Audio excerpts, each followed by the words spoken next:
What's up, everybody? Welcome into a Monday night edition of 410 Sports Talk. We're excited that you guys were staying patient with us in the chat. Nana Rave, J Money, Ray, Sancho. It's an interesting name, Sancho. And the Mustang historian, amongst others. We appreciate you guys staying patient here. And tonight is a big night, Glenn, because a lot of guys, within 24 hours, less than 24 hours, a lot of guys are going to, their dreams potentially to make an NFL team are going to be over. Now, that doesn't mean that guys didn't put enough on tape to, get on another roster, but certainly with the Baltimore Ravens. So what we're going to do with this show is we're going to give our 53-man projection, and we want you guys to give us a proper wager as to the accuracy of our rosters. We've not reviewed them with one another, but the loser should have to pay a penalty. All right, so the least accurate. So give us your penalty that would be reasonable. No eyebrows, no head shaving, something that's relatively reasonable. So we're going to get into that here in a second. And but really quickly, Glenn, William Lee is our new patron, is one of our new patrons. So shout out, another guy just enjoying the ridiculously high quality content that DK pushes out there. And of course, he's in the background as the ultimate puppet master here of the show today. So, Glenn. I'm going to quit flapping my gums, and we're just going to get right into it. Yeah, let me start with some of the moves that the Ravens have already made, okay? All right. There's some relatively minor moves, nothing of note as far as who they've already decided to release. So they released wide receiver Devin Gray and wide receiver Sionci Mariner. So guys that we saw all camp, and certainly appreciate them being out there when the starters were forced to miss most of camp. But looks like they didn't necessarily put enough on tape to make the roster. No surprise there. They also terminated the contract of backup tackle and guard Michael Schofield. This one, I guess if you would have told me this 2 months ago, I'd be surprised by this because he's got experience playing up and down the offensive line, ultimate versatile guy. But they decided they had enough guys in those spots. So Michael Schofield got the axe. They also put J.K. Dobbins on IR. And then they activated – this was the biggest, I guess, surprise of the day. They activated tight end Nick Boyle from the PUP list, which means, he's now not forced to miss the first 6 weeks, which is what would happen had he been on the PUP list as of tomorrow. This now makes him on track to start as early as week 4. So – get them back for a little bit sooner than what they originally, would have if they left them on PUP list. So that's really the only thing of note right now is the fact that Nick Boyle is back. We haven't seen him all training camp and waiting to see the big guy out there, but he's still coming back from the injury. But at least this is a sign that he's making good progress. If they're looking to shave off a couple weeks and get him in there as soon as they can, he must be working his way back. Yeah, certainly. And just one thing that I know a lot of people have felt really bad for JK, and certainly we do as well. Count us in there. Just kind of off the beaten path. I don't want to spend too much time there. Not that it's not worth talking about JK, but we do want to get to the 53-man roster prediction. One thing to keep in mind, while all this sucks, right? If at some point he was going to blow out the ACL, at least he doesn't have 2 seasons that are halfway ruined.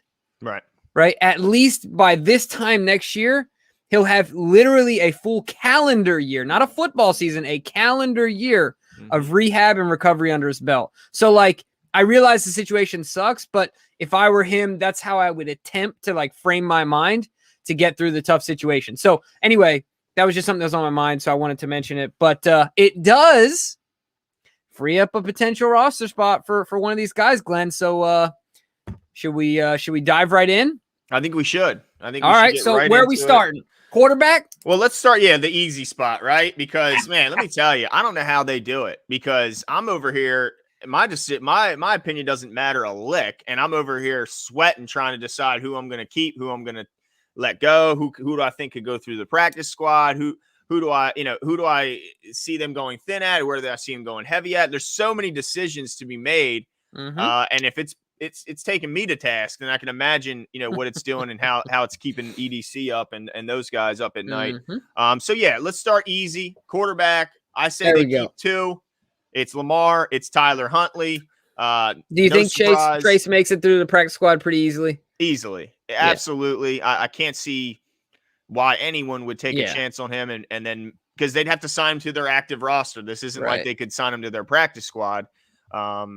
It's just, so it makes too much sense. Tyler Huntley played so darn good. I mean, better than anyone, I think, even us. I mean, Jimmy, you're probably the biggest Tyler Huntley fan that I know of, and I don't even think you could have predicted he would have put on a show like he did last week. Glenn, 4 words. Oh, here we go. I told you so. No, you're right. You're right. He even outperformed my expectations. Now, you ask my boy Harry, he's starting him in Madden over Lamar right now. So, oh, my goodness. So, look, he might be a little irrational when it comes to his fandom of Huntley. But, all right. Yes. So, you got the 2 quarterbacks. Let's get right to the running backs. We'll stay on the offensive side of the ball.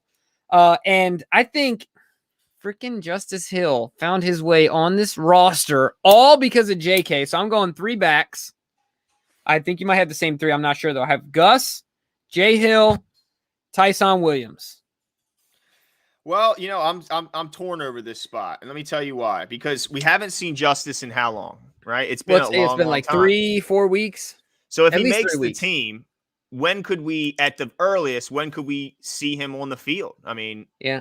There's not even been an update. Like, well, he's close, or we expect him to be practicing soon.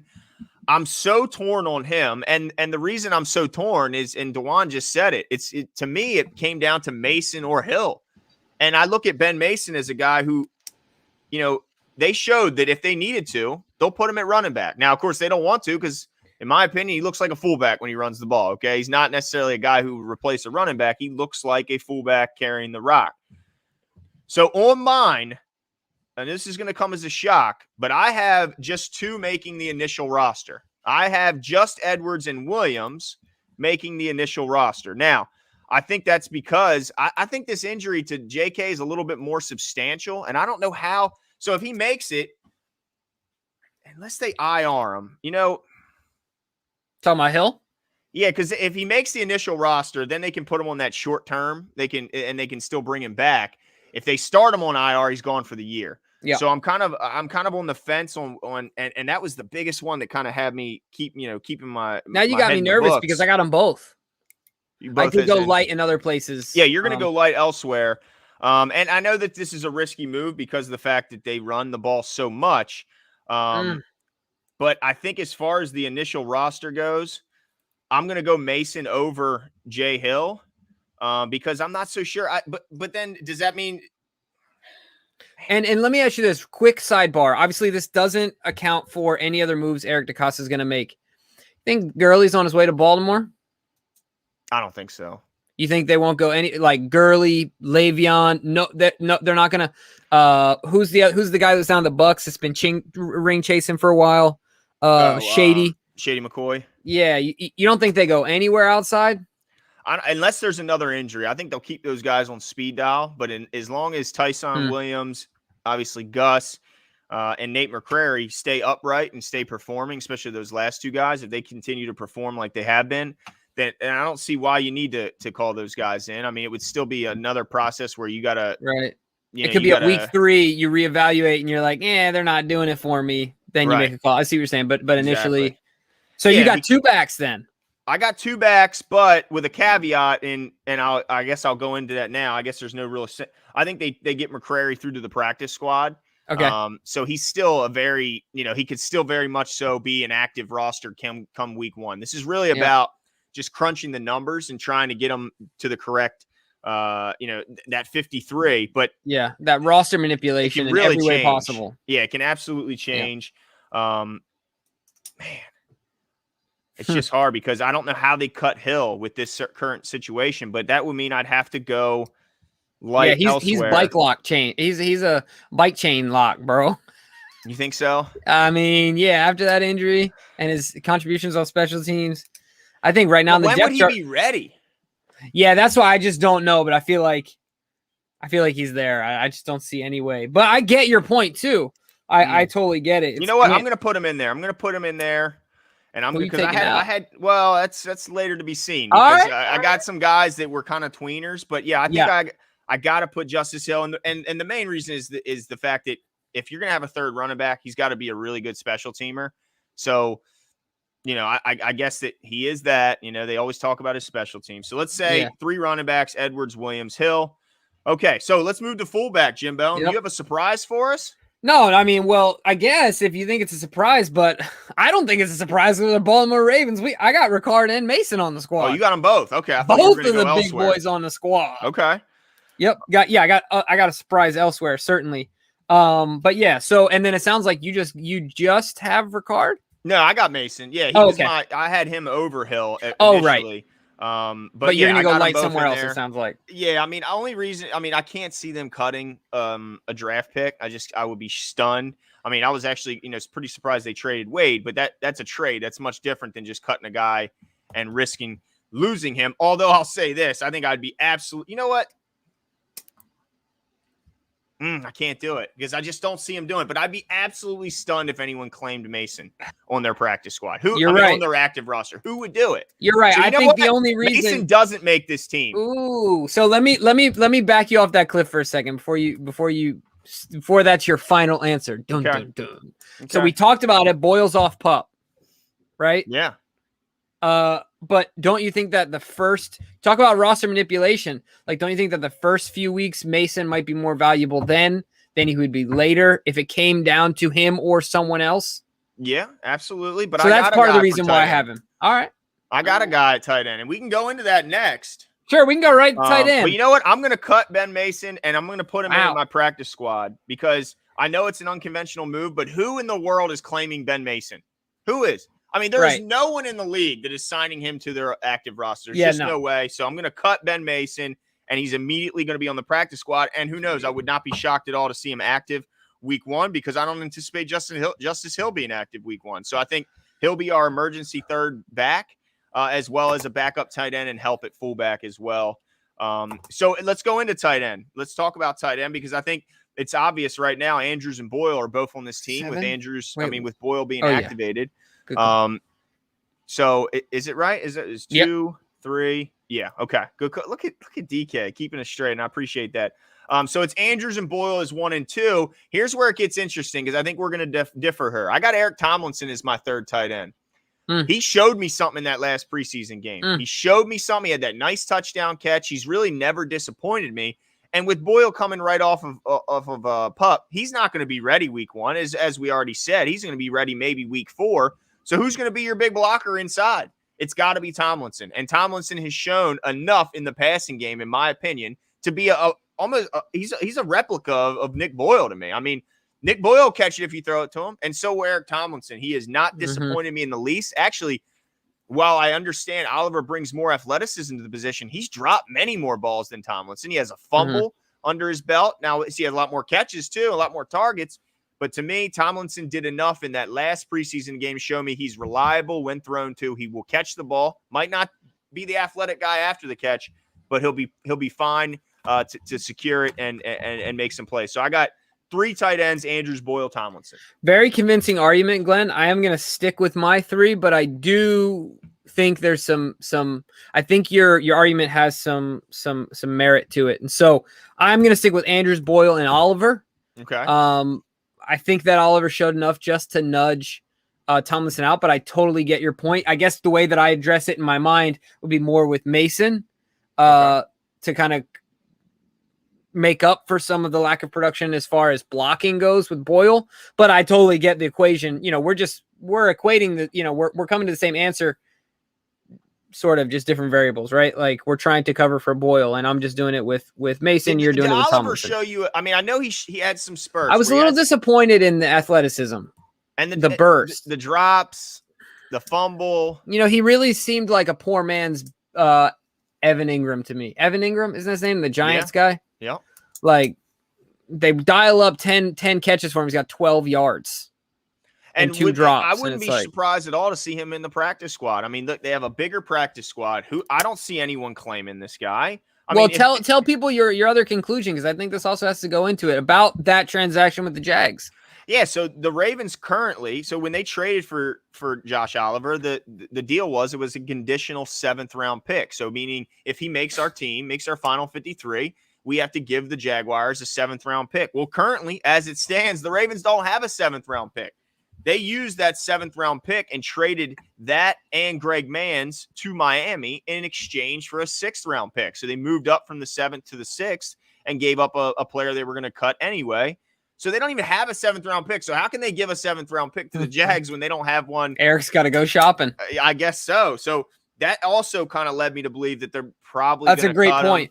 Maybe their mind was already made up, right? And they said, hey, look, this is what we're going to do. So that's a great point as well. Definitely interesting to keep your eye on that, but I thought that was a great point that you bring up. So let's go to where it also gets different. We're going to stay offense, just run through it. Do you want to go wide receiver? Or you want to go O-line? Let's go O-line because wide receiver is really where it gets interesting. So what do you got in the O-line? So, of course, let's run down the starting 5. Stanley, Powers, Bozeman, Zeitler, Villanueva. So that's 5. Agreed.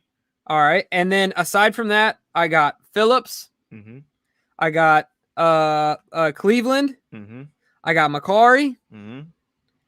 I got Colon. Mm-hmm. 1, 2, 3, 4, 5, 6, 7, 8, 9. That's it. I got 9. No Bredesen. I agree. I think it's 9. And Bredesen, we saw a lot of them, but how does he make this team, Jimbo? Yeah, I wrote his name down at the bottom with my list of like relatively surprising cuts based on their draft status and years on the team. And Bredesen was he was my top like surprise cut. Not that we didn't see it coming, but once again, based on draft status and time with the team. But we talked about a logjam at cornerback. They were able to resolve that, and I think that Bredesen makes it through the practice squad. I don't think he has enough because some of this is about not just about who's on that roster, but also not just who's on the 53-man roster. Who can you get through the practice squad? Yep. I don't think he has enough stuff on tape to where somebody's going to go out there and get him and put him on their, like you're saying, their active roster. Mm-hmm. So I like Bredesen getting through the practice squad. So we have the same 9, huh? Same exact 9. I mean, look, Phillips is your swing tackle. Dude, you see who just hopped in the chat? Who's that? Mark McCoy, hey, what's up, Mark? From the neighborhood, man. Yeah, man. Sorry to cut you off there. What's up, Mark? Cool. That's cool. We used to play a lot of football back in the day. Dude, everything. Absolutely. Basketball. Yep, absolutely. But yeah, so Phillips is the swing tackle. He's gotten the most work when Stanley was out at left. And he's gotten, he has the most experience even at right tackle from last year. And then McCarry's the ultimate Swiss Army. He's played literally every spot. So he's extremely valuable. Ben Cleveland, obviously, he's the guard of the future, whether it's left or right, depending on how long Zeitler sticks around. And then Cologne, he's the only. I mean, look, McCarry couldn't do it. He's done it at center, but I think everyone would be holding their breath if they saw him go out there. And Cologne's been so consistent at the center spot. I don't know how you put Bredesen in over Cologne, but don't be shocked if someone snatches Bredesen because if anyone can churn out, especially interior linemen, it's the Baltimore Ravens. So, and it's a high value position like a corner and stuff like that. So yeah, I can see it. If there's injuries, people are thin. Don't be shocked to see him. The Patriots will come sniffing around, I'm sure. Yeah, if Cam's under center, they're gonna run that power offense, no doubt about it. All right, so let's get into DK. Can you give us an update on the numbers when you get a second? I know you're running that abacus, across the as we're tallying them up. I think I'm here at 18, but we'll see where you're at. All right, I'm pretty sure I'm at 18, but let's get into wide receiver. That's right. There it is. Okay, all right. So I'm interested to see where Jimbo goes a little thin. All right, so I got number 1. I got Sammy Watkins. Right, Sammy Watkins is a lock. You got it. Marquise Brown, he's a lock. Yep. Duvernay, lock. Yep. Tylan Wallace, absolute lock. Yep. I got James Prochet, number 5. I thought he would miss out initially, but he showed certainly enough in that last game to make it. And then, so the 6th spot, I only got 6 making it, Jimbo. My 6th guy, Benjamin Victor. Benjamin Victor is my 6th guy. Now, I understand most are going to think that Boykin's going to make it, right? Talk to me really quick. I don't mean to interject. How does it work with the fluid timeline of Bateman? We know he's not going to be back by week 1. Mm-hmm.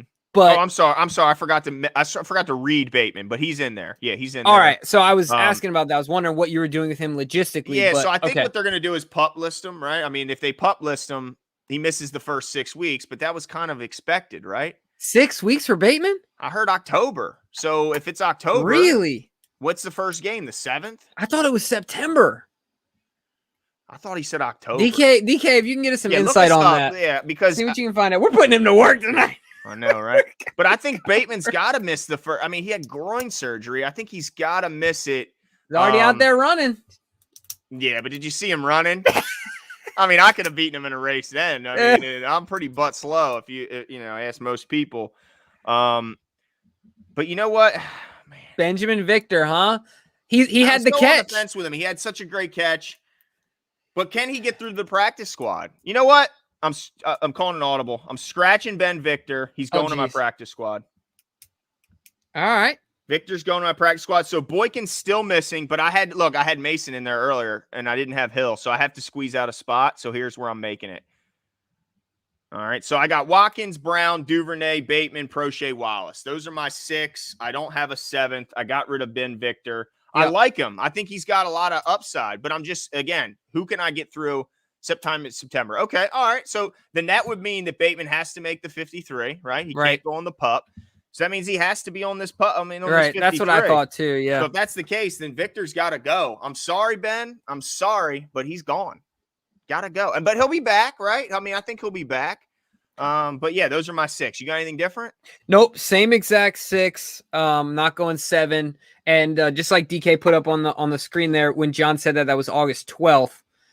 So he had surgery, I believe, on that day when John made the announcement. If I'm not mistaken. Well, wouldn't that be he's back to practice then? Like how much was that ramp up time? How much does he need to get himself into shape? I mean, he might just be a guy that's retiring early from practice, like old Hollywood. But I mean, this isn't like an elbow injury where you can still keep your legs. You're right. This is a groin. So how much time do you need to get yourself back into game shape? I mean, I feel like he's going to be gone for a good. So if they pup list him.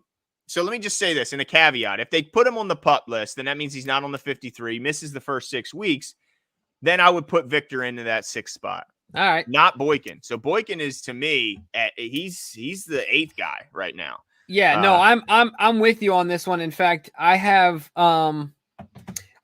Boykin, whatever the situation may be, out of the equation. Mm-hmm. Boykin is another guy I have on this list that is cut. I mean, I think he's just off. He's no longer a Raven, and somebody else can have him. He's got to be. I mean, how does he make this team when he didn't play a lick of camp? And he was disappointing before that. So yeah. Okay. All right. So I think I'm at 25. And I'm at 24. So I'm a little lighter than you. Yeah. All right. I'm interested to see thumbs where up from the old DK. All right. Okay. I'm interested to see where I end up having to go heavier than where you're going. I think it might be the next spot. Let's see. So starting on the defensive side, let's start inside linebacker, Jimbo, because think you kind of go ahead. Let the people know. Yeah. So if I'm not mistaken, last year we carried 5. Because we had the 3 that I'm going to take. We had Queen, Harrison, and Board. Mm-hmm. We had Fort and, who am I missing? Oh, no, 4. Christian Welch went to practice squad, but he did make had some time on the field. Right. Okay, so we had 4 last year. I'm going 3 this year. Okay. I'm going Queen, Harrison, and Board. And the reason I feel okay doing that, and I have a little note down at the bottom, I have Welch on the outside looking in. Mm-hmm. But I also have so Levine, I think, can fill in an emergency type basis, right? So I think that's why they're okay going the 3, seeing what Levine can do in there. But I will say this, you gave a caveat earlier, so I'll do the same. This might be a surprise to some people, but let me ask you this, Glenn: if Levine gets cut, right? You think he's gonna move and sign with another team? The only reason I think there's a shot is that we've seen those super special teamers get picked up. I mean, I remember when, the Ravens. But if he gets picked, he doesn't have to. So what I'm saying is the Ravens cut him for logistics, right? Mm-hmm. Yeah. To say, hey, look, we're going to bring you back. Oh, I got you. You see what I'm saying? Wink, wink. Right. Yeah, it's just a roster manipulation type thing. Bear with us. We're going to bring you back type thing. Okay. I don't see him going anywhere. So I think that is one area where they can relieve some pressure if they need to, and they're trying to. So there can be a little bit of that with Welch and Levine, if they feel so necessary. Okay. Yeah. I will say my instinct says Queen, Harrison, Board, and Levine as an emergency type option. So I'm going 3 at inside linebacker. They're all young. So far, at least the front 2 have been available and sturdy, right? They haven't been injured and missed tons of games and things like that. So I'm going 3 on the inside.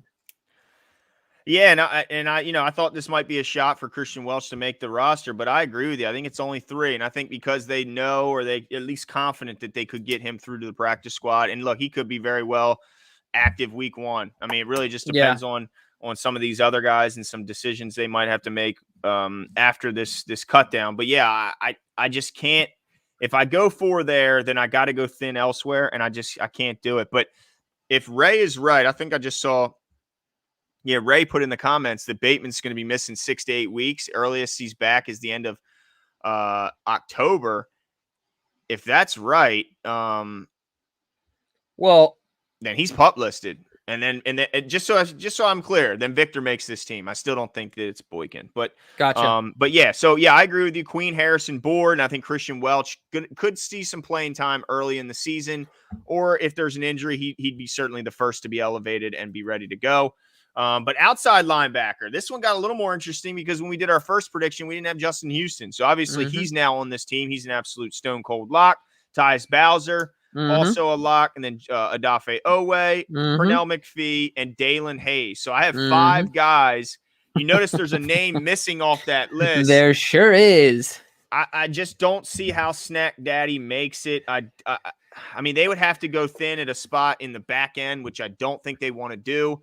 Wink, I know, said that they liked him. They thought he played well in the preseason, even though he was getting held and this, that, and still ain't seen enough to make this team. He's definitely I think they're trying to get some trade bait. Yeah, and that could very well be the case, but I don't know who would go after him unless they had him really high when he was coming out as a draftable player. But Dalen Hayes outshined him. Purnell and obviously Bowser are going nowhere. Justin Houston, Yoda on the team, he's going nowhere. And even though Owe, in a lot of ways, was disappointing in the preseason, he's their first overall pick. He's not going anywhere. So Snack Daddy, sorry, big guy, you're out. Yep. I have the same exact 5, if my count is correct. Yep. I have the same exact 5, and nothing made me happier in my entire day than writing Jalen Ferguson outside of the list. That might be a bit of an exaggeration, but either way, certainly was a you weren't sad to do it, right? Nope, wasn't sad at all. He can find employment somewhere else. Yep. And I'm sure he will. He can go play in the CFL or arena football or something like that. I don't know. Anyway, so let's Brent, McPhee's going nowhere. Yeah. McPhee nowhere. Is a lock. Yeah. To make this team. Absolutely. He's too valuable for what he brings. Yep. So let's see. We're at DK. I lost track of numbers. So we're at the same. We're still the same. You're 1 heavier than me. Right. 28 plus 5. What's that? 33 and 32. All right. So let's get then, Glenn, to, well, you know what? Let's do this. Let's take special teams out of the way. I got Tucker, Cook, and Moore, right? Same. Yep. That's done. All right. Perfect. Done. No problem. Check. We should have started there, actually. That might have been the easiest. That's the lock. But where you want to go, corner or safety? D-line. Let's go D-line. Oh, yeah. I'm skipping over D-line. We'll save the tough one because, man, that was another one. It was that and the running back that had me really just hurting there. So who you got on your D-line? Yeah, so I've switched up. I don't like to switch up, but I've switched up. So I got 1, 2, 3, 4, 5, 6 of them. Okay.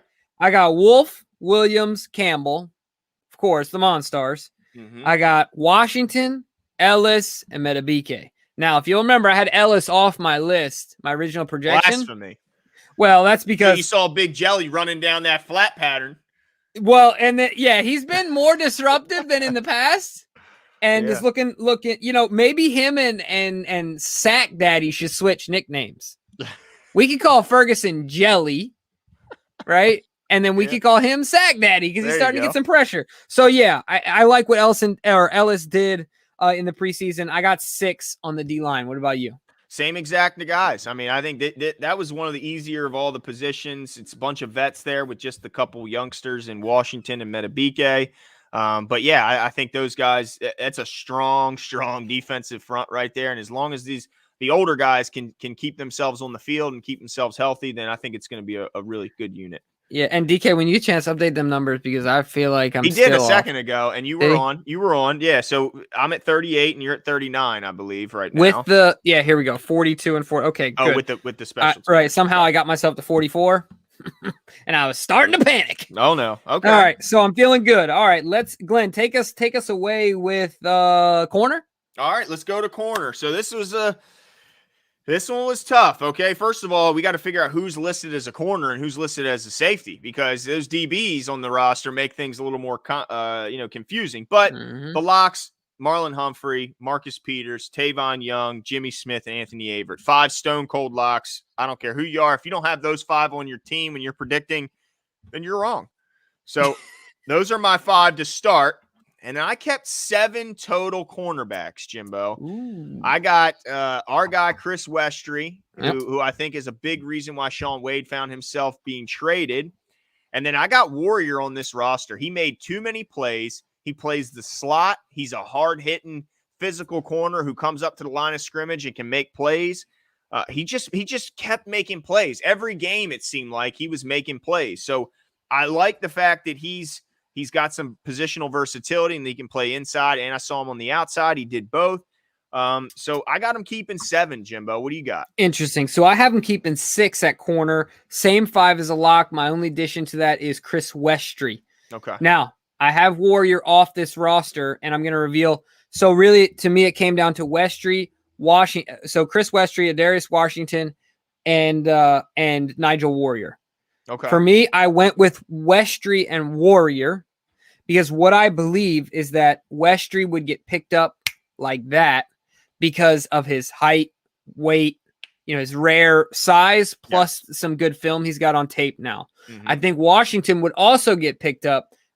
Nothing to do with his height and weight, but has everything to do with the fact that while Nigel Warrior has been playing very physical, I think that Washington has more on film as far as plays on the ball. And I think that teams might value that a little more than just physicality. I'm not saying that's right or wrong, but I think that's just kind of the fact of the matter. Yeah. And so anyway, I took Westry as my 6th. And then Washington, I left Warrior out because I think he has, while he popped, you're absolutely right. I think he has, of the 3, not very high likelihood that they would go to the practice squad, but I think he has the best chance of getting through. That's interesting. You see, and I understand your points, but it would be hard go into safety because I have Washington missing the roster. Interesting. I got him because I feel like he's got the best chance to make it through to the practice squad, and here's why. He was undrafted. He was a guy who they obviously passed on him once. And so I'm predicting they're going to pass on him again because, I mean, I know he made some plays. Warrior was also undrafted, though, as well, wasn't he? But this is Warrior's 2nd year here. We saw he's got a whole year of experience of knowing and has that under his belt. Whereas Washington's new to the league. He doesn't have, the same amount of experience. And I don't think he made the same amount of plays as Warrior. He made some plays, but I don't know if he made as many as Warrior. I think Warrior may have just edged him out as far as how many plays he makes. And, we got to remember that the size difference matters. I mean, it matters in the sense that it just look if whether he was drafted or not. If he was 2 inches taller, Jimbo, I think we both agree he would have been drafted. So the size absolutely plays a factor. And he is so tiny. I mean, he is, when you look at him in person, it's insane how small he is. And I know he plays bigger and all that stuff. And I certainly can appreciate that, but man, he's just so small. And I just don't know how he makes the team. Just for a reference, Nigel Warrior, 6'1", 197. And where's Washington here? So 5'7", 180. Yeah. I mean, do you see what I mean there? Like he's 5'8", 176. So, I mean, and if he's 5'8", Jimbo, I'm 6'10". I mean, I was going to say, if he's 5'8", I'm he's not 5'8". So I think that plays a factor. I mean, I really do, especially with their history of Tavon Young and knowing that a smaller guy tends to get banged up. So I think Warrior makes it over Washington. Let's just finish off the safeties. I got him keeping 5. I got Elliott, Clark, obviously Stevens, who's been a star. And I think Stevens is now the guy they'll go in and put in at deep safety if need be, if there's an injury, because we saw a ton of them in preseason. And then Levine, Co-Caps making this roster. And then Geno Stone is my 5th guy over Ardarius. So did you have Geno missing this roster? Blasphemy. I think Ardarius was much, if you're talking about those two, of course, mine really came down to, I didn't even consider Geno because to me, Geno is behind Chris Westry, he's behind Nigel Warrior, and he's behind Ardarius in my estimation. So once again, I know he made those 2 plays on the ball, but after that, he was relatively quiet unless I missed something. Because they were scared of him. They didn't throw it his way, Jimbo. I guess they didn't want to throw it at old negative length. But let's remember, when Geno was cut before, he didn't make it through the practice squad. You're right. He was taken. By the Texans. They're hardly an NFL team, though, right? I'm taking that into account here, that I feel like Geno would probably get snatched up. Yeah. They're like the modern-day Clippers. Remember the Clippers back in the day? Oh, do I? Remember the Elton Brand Clippers? In general. Who was their coach, Vinny Del Negro, before? Yeah. Like, what happened to that guy? He's still getting paid by the Clippers. Probably. Oh, jeez, the whiz. No, but, yeah, so that's 53 for me. So some notable names off. So the real difference, Glenn, then came down to Warrior and Washington. And then Geno, too. You have Geno on there. I have Washington. So my safeties, just to clarify, Clark, Elliott, Levine, Stevens, Washington. Yeah, and my only difference is Stone instead of Washington. Right, and then I had Warrior as a corner, as an extra corner, right? Yeah. Because of his play, it would be tough, but I do think that once again, just my estimation, I could be totally wrong, but I think that the type of plays that were made are considered higher value from Washington than Nigel. Not that they're not appreciated, but that went into my thinking anyway. Now, what plays are you referring to that Washington made that were more valuable? Yeah, so just the pass breakups, and then the way that he popped the ball out. I feel like every time he was around the ball, he was touching it. Instead, he's just one of those guys. Warrior had some PBUs too, forced some punts out there. Yeah, for sure. But I just felt like, to my eye, every time Washington was around the ball, that ball was either getting popped loose. He's either just, he was getting a PBU or the like. So that's definitely a possibility. I think you might be influenced by the fact that we were both really high on him and excited when he got taken.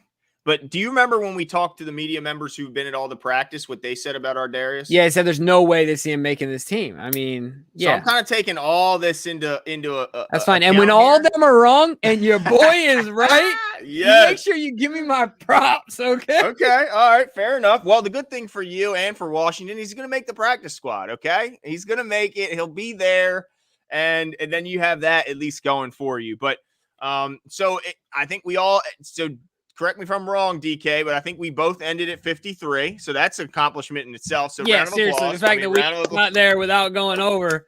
That was not easy.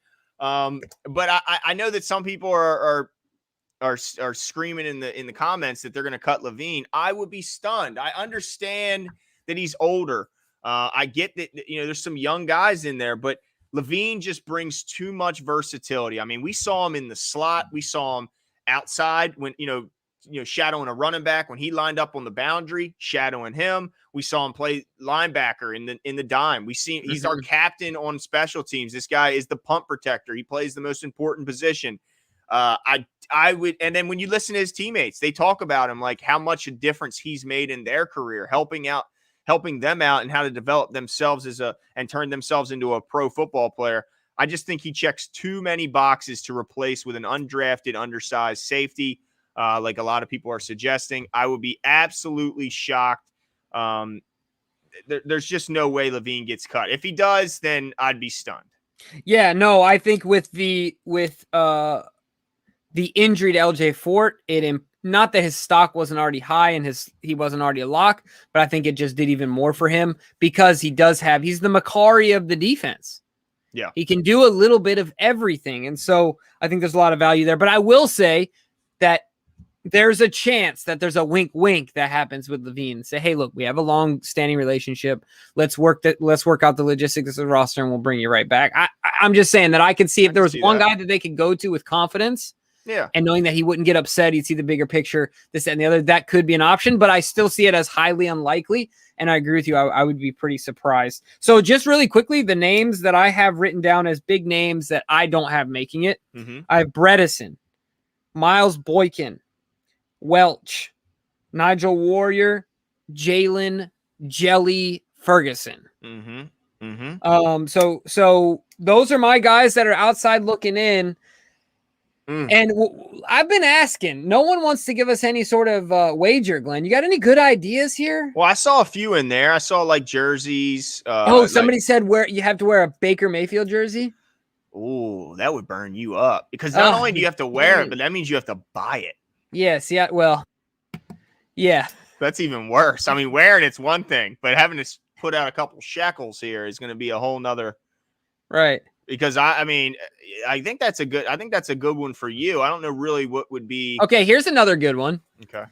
That the opposing person has to be on mute for a solid 5 minutes while the other person speaks inflammatory things about what they hate the most.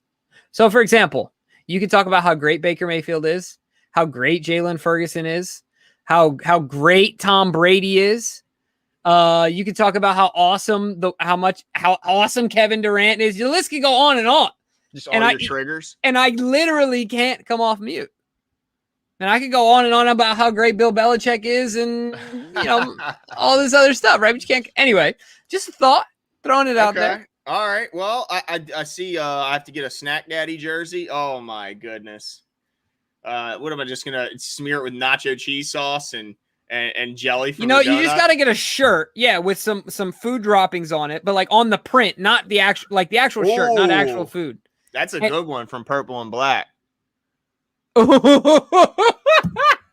I cannot put that, he rubbed me the wrong way, old Big O. He got me hot. Oh. I'm still not over, and he looks like a big goof wearing number 57. Absolutely. Now look, we got a person in the comments who's really trying to get us to sign a bunch of old guys because we need help at running back. Okay. So he's saying we need Le'Veon Bell, right? Does Le'Veon Bell, to anyone in the chat, strike anyone as a Raven? Does his personality, he's not a Raven. There's no chance that they would bring that guy in. Absolutely zero chance that they would bring Lev Bell in. Okay. So you don't even kick the tires on it. You don't even kick the Lev. You just he's a me guy. He's a me guy. Me guy. You don't bring in a me guy to a team first atmosphere. You're That's right. A backwards situation. You're right. No, I agree with you 1,000%. But man, talent is king in the NFL. When's the last time he's shown talent? You're right. But the last time he was behind a formidable offensive line was 5 years ago. Yeah. You got a lot of good points. I'm just saying, look, there is no chance. First of all, he's not better than the guys we have right now. It's just exact. And King of Pugo said it best. He's a better rapper than a football player. I would. So what if it were one of the two? If it's him or Gurley, I would rather have Gurley. Much rather have Gurley because Gurley is, he's fine as far as that regard. He's not a me guy. He's a team guy. I mean, look what that guy put his body through with his busted up knees. This guy was doing everything. So I would not have a problem with them bringing in Gurley. I wouldn't, and he also mentioned Duke Johnson. I wouldn't even have a problem with them bringing in Duke Johnson. I kind of feel bad for Duke Johnson. This guy's been never really given that opportunity that he's wanted. He's always produced. I felt like he's a great fantasy player. That's for sure. He saved a lot of guys in fantasy. Yeah, if you're in a PPR league, he'd catch you about 2-3 balls a game. And his yak yards. I mean, Duke is dangerous. Yeah, Duke is dangerous. So, I mean, if they did that, I wouldn't be stunned. First of all, I know that they're saying they wanted to make a more of an effort to get the running backs involved in the passing game, but just look at the receiving numbers from our running backs over the last few years. They've done so unless it's a drastic change, people sleep on Gus Edwards and his ability to catch the ball. They always have. They act like he can't catch it just because he's a big back. Look at his catching numbers. I got news for you. He's got a better catch rate than Justice. Okay, this guy catches the ball when it's thrown his way. I've never seen him with a bad drop. Have you seen Gus Edwards boof a ball off? I've never seen Gus Edwards do anything bad ever. Exactly. I mean, this is how Of course, this is the biggest Gus fan of all time. But yeah, we are fine at running back. Like Nana says, we are fine at running back. Now, if they have another injury, they might call Todd Gurley because they got him on speed dial. They had him in. I think they have an understanding right now. But absolutely no chance that they bring in Lev Bell. Billy Seal says Shady is the only free agent running back to fit, in my opinion. Loser has to get a terrible towel for the season. For the whole season? I know, bro. What's with the high stakes? You know, we can't be too picky, though. If we're asking them for yeah, we got to roll with it. we're going to have to pick one. So I'm not so sure I want to, poo-poo all these. All right, I'm with the jerseys. I'll get a big O one, a 57. Can I have to get a Baker one? You got to get a Baker one, dude. Oh, man, this kills me, man. I tell you what, I'm not wearing to the Chiefs game. You're not making me. You guys are not making me wear 57 to the Chiefs game. I can't do it. Just bring it with you and light it on fire. Now, that would be the worst one. What if you have to wear a Baker jersey to a Browns game at M&T, and I have to wear the 57 at the Chiefs game? No, I will not. Look, I will never, ever. My future children will never be in anything. If I see my kid one day walking down the stairs with some Baker Mayfield on, you know those come to Jesus type talks you have with your parents? Oh boy, it's gonna be time. Yeah. Now I see Prescott says you got to have a video of you guys running 10 miles. Okay, that is I just did that. Lopsided. This guy just did the Baltimore 10 miler, and I am a fat veal. I'm the definition of skinny fat. I might look thin, but I'm out of shape. Okay, so that would not be fair. I'd die. 2 miles in, I'm done. Yeah, yesterday morning I did a leisurely 5.5. I mean, it was just this isn't fair. It's every morning. I'd be like Michael Scott. I mean, I would just be fainted. I mean, I'd have the nipple chafing because I don't know how to prepare. I mean, it would be a whole thing. So no, I'm not. There's no way I'm running. Maybe 10 years ago. Yeah. Oh yeah. I'd have been out there. Not no more. It was a long, long time ago. But so I guess our biggest discrepancies, just to get our discrepancies down, are I have Mason missing the roster and I have Washington missing the roster. I thought you put Mason back on. No, I cut him. Oh, jeez. I cut him. I had to. So then, I got Mason making it. I got Washington and Westry. You got Warrior and Stone. Yeah, I got Warrior. But you didn't have Warrior? No. I got Washington over Warrior. Westry over Warrior as well. Okay, we both had Westry. But you had 7 corners. I have 6. Yeah. Okay. All right. Well, damn, I have a feeling I might have to buy a jersey because Mason would be a surprise cut. I mean, even though I have him being cut, I would even be, man, I just don't know how they keep 2 fullbacks. It's just crazy to me. But anyway, it's going to be an exciting next, 12 hours? About 16 hours until. Yeah, and so wait a second, real quick. Who are your backs then? Gus, Hill, and Williams? You got Hill then? Yeah, I got Hill in there. I talked you into it? Yeah, you talked me into it. And I don't like that either. I know you're proud of yourself. I am, very.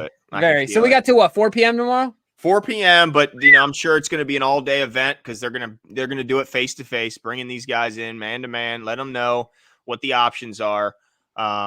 Well, we'll do this. We'll maybe, no promises, but maybe we can try and get like a 15-minute reaction video right when it happens in the afternoon. But no promises, ladies and gentlemen. We'll do our very best. Yeah, I got class tomorrow night, but let's remember that. Again, just to address in the chat, exactly. Nana, I will be getting a cheap knockoff. I'm not getting no stitches. This is gonna be ironed on, whatever the cheapest ones. But he's asking. Felipe is asking, who's going to be our third down back then, guys? I mean, he says 2 undrafted guys. You really trust them? 2 unproven backs. Hey, Jimbo. Yeah, Gus Edwards is Gus Edwards. Yeah, the very opposite of unproven. The third in his entire career in the NFL has the 3rd highest yards per carry percentage. Has the lowest. He's talking after Gus. Yeah. After Gus, but Gus was an undrafted guy. No, but what I'm saying is that you lumping Gus into that group and saying he's unreliable. Can you rely on them? Gus Edwards is synonymous with reliable. He is like the Honda Civic, Toyota Corolla of running backs.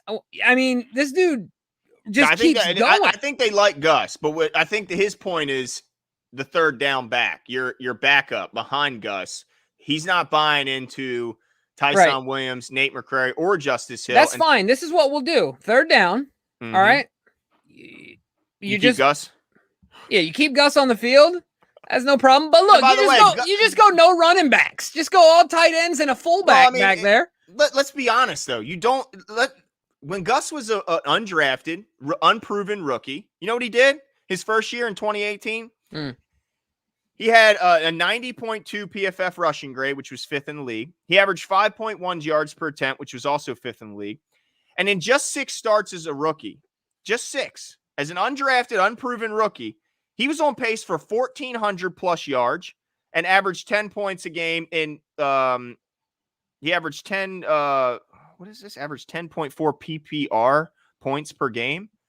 I'm not really sure what that means, but basically the guy was a monster from the start. I mean, so to act like there's no chance for Tyson Williams to be a kind of a shell or a kind of mimic what Gus was able to do, why not? I mean, the guy's been ultra impressive. And let's remember, this is a very running back friendly offense, an offense that, I mean, I'm not going to say any back could be successful, but it's certainly a lot easier to be successful in this system when you have the threat of Lamar Jackson pulling it out of the belly of the running back and running around the edge for a 40-yard gain or more. So I think it's a little bit silly to think that Le'Veon Bell, when's the last time Le'Veon Bell has done anything? Let's look at Le'Veon Bell's stats.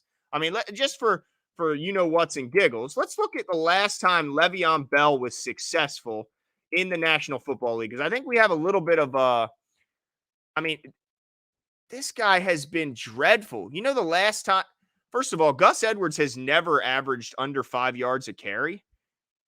Le'Veon Bell has never averaged more than 5 yards a carry. His highest ever is 4.9. So we're acting as if this guy, and that was a long time ago. Okay. This is a guy who is not, I mean, Jimmy, did you know that Le'Veon Bell's never had 5 yards a carry in his career? Man, that's crazy. Never had 5 yards a carry. How about Gus? Yeah, that's his career. That's his career average. I mean, what, 5.2, right? And J.K. led the league in yards per carry as a running back last year in his very first rookie year. So, I mean, to act like there's no chance for Tyson Williams to have enough of a season to where he can back up Gus Edwards, in my opinion, is absolutely laughable. And let's not bring in an old, beat-up running back who's a me guy. He's not a team guy. So I completely disagree in every way. I can't see it. He hasn't been good in years, so no, I disagree. But yeah, well, really, and last point, I think I don't want to take anything away from Gus's greatness, but I said this before. I'm not crazy concerned about JK going down while he is an elite talent. Greg Roman could throw us back there in the backfield, and we're averaging 3.5 a carry. I mean, it's very reliant on the system. This rushing attack is reliant on the system and reliant on the ability of Lamar Jackson as far as deception goes and that added layer of deception. So Gus is going to get the job done, and certainly I think that Hill and Williams will be formidable. Yeah, I mean, what is and then he says, well, what does Gus do with Joe Flacco? What does that matter? Joe Flacco is not the quarterback here. So what? I'm not even sure how that makes any sense because Joe's not here and he won't be back. So right. All I know is that in every opportunity Gus Edwards has been able to prove himself, he's done nothing but exceed expectations times 10. Oh, yeah. I mean, it's ridiculous what this guy's done with nobody thought he was going to make the team when he came in, and all he's done is average over 500 yards a year, 5 yards per carry, and is the most efficient running back is in terms of rushing attempts to tackles for loss ratio in NFL history. Not who's the big dude that used to be Jerome Bettis, right? Isn't that not Bettis, not Derrick Henry, I mean the list goes on. Gus Edwards, he's right there in our locker room. 1.38% of the time he gets positive yards. So look, Gus is great, but as somebody mentioned it, and I want to bring him in because I want him to pick. DK, why don't you hop in here and tell us who you're going with, DK? Yeah. No pressure, bro. No pressure. Yeah. And by the way, you guys can compliment the fresh cut because we already did. Yes. Jeez. Appreciate it. All right. So hold on. Wait, what's the specific question? You're asking about who you siding with as far as accuracy? Yeah, he's got Oliver. I've got Tomlinson. Yeah. That's one discrepancy. He's got Washington. I've got Stone, and he left Warrior off and kept Ben Mason, and so that's kind of our discrepancies. Yeah, I'm split because I like half of James's picks, and then I like half of Glenn's picks. Like, for instance, I do like Oliver and Mason.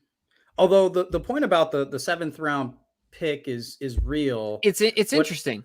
What I don't know is that because they traded away their seventh and they upgraded that pick, if that replaces what they wagered for Oliver. And if it does, then Oliver is gone. I don't think they would have done it if they had, right? Well, if they didn't have the intention to point. keep Oliver, then that's more of a case where it doesn't really matter to them. So, because my understanding, I think I was watching PFT and they were talking about this. If you trade a conditional round pick, my understanding is you can't generally touch them, or at least you can't give them away for nothing.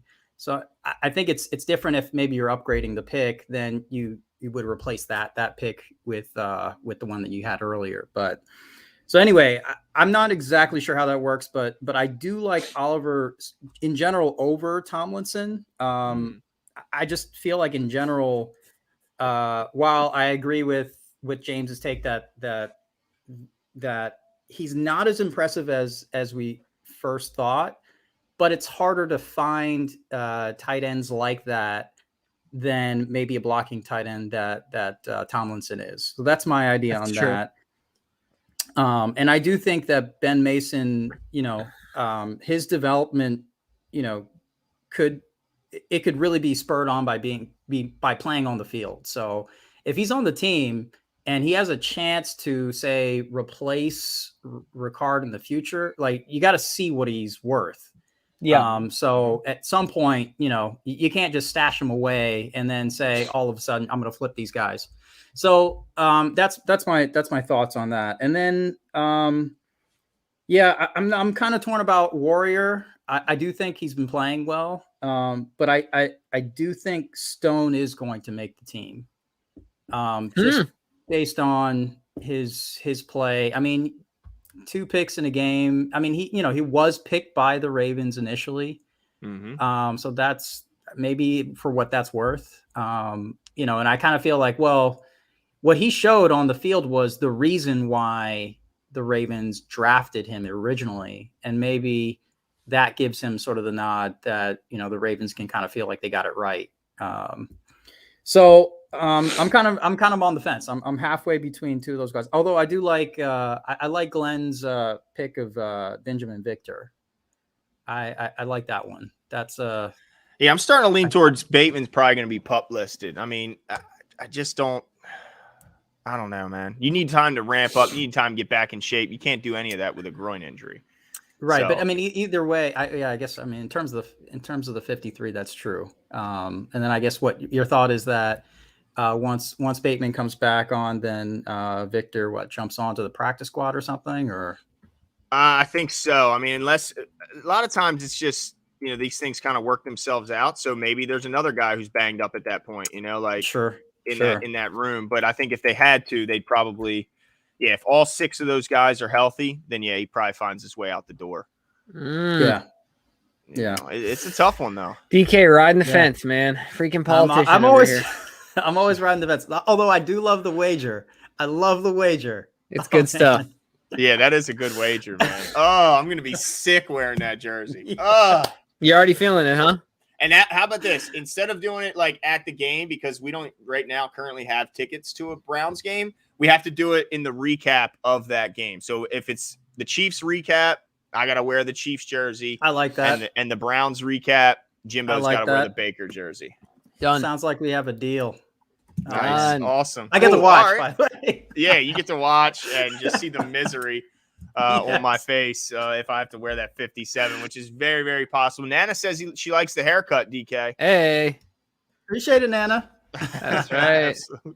Yeah. Dang. So, all right, guys. Well, it's a big day tomorrow.